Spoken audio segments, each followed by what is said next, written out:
Hi Porkmates at lalong-lalo na sa mga kababayan ko sa Tarlac. Maya Paaldo, kering kababayan ko, keting Tarlac, kaluguran da kayo. Well, if you know, you know. Hindi ko kailangan ng 500 KTF, 500 reactions lang sapat na. Today magluluto ako ng putahe na walang kinalaman sa Tarlac, pero isang lutong Manileño. Halos in every corner meron ito. May goodies, may original, may Jonas, may best friend. Walang iba kundi ang beef pares. And here is my son Antonio to tell you the ingredients. Hi, it's me again, Antonia. Today we need brisket, beef cubes, water, salt, and pepper. And for the sauce, we need lard, soy sauce, palm sugar, raw sugar, patis, pepper, and star anise. Thanks, Porkmates, for watching.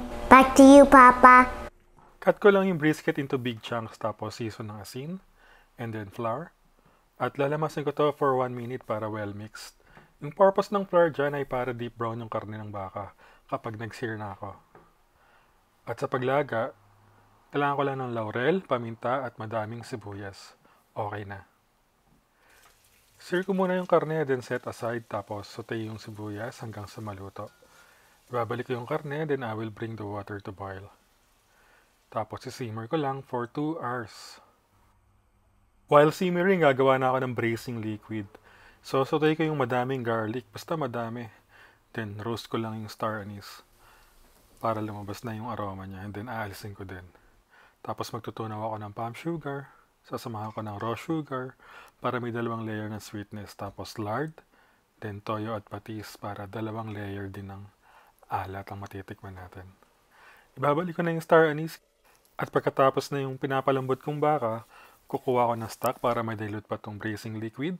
Then, ibe-brace ko na yung brisket dito for another half an hour.